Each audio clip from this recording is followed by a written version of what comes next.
Bob Ross was born October 29, 1942, and was raised in Orlando, Florida.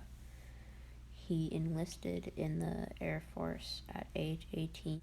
Eventually, Ross rose through the Air Force ranks to Master Sergeant after holding positions as a medical records technician and First Sergeant of the clinic at Elson Air Force Base.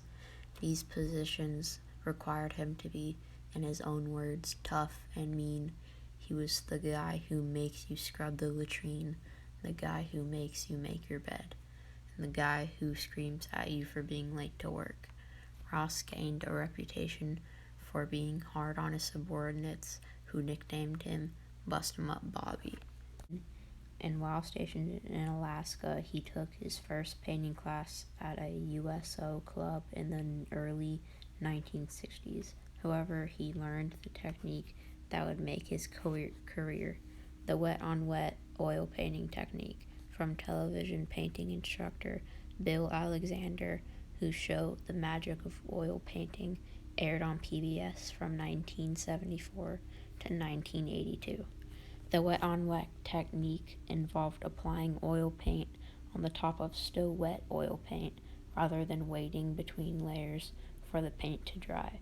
This allowed the composition to be completed quickly, which made the technique particularly suitable for the half-an-hour television program structure. Ross painted proficiously while serving in the military and sold paintings of the Alaskan landscape to tourists. In 1981, he retired from the military and sought out private painting lessons with Alexander, eventually taking the place of his teacher on PBS. The Joy of Painting premiered in 1983 and ran for 11 years.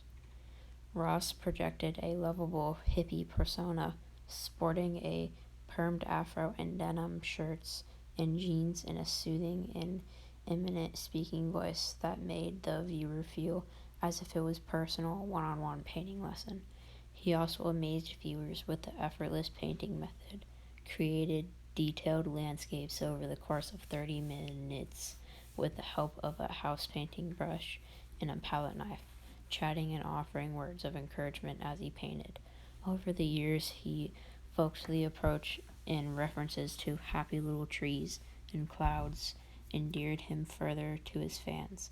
Ross went on to market his painting technique and establish a hugely successful company, Bob Ross Inc., selling instructional books, videos, and a line of art supplies, and offering painting workshops with teachers trained in this method, all of which continue to be profitable in the 21st century. In 1994, Ross was dealt a devastating blow with his diagnosis of lymphoma, a rare type of cancer. Many people with lymphoma have never displayed symptoms, and it isn't known how long Ross suffered from the disease. Bob Ross died at the age of 52.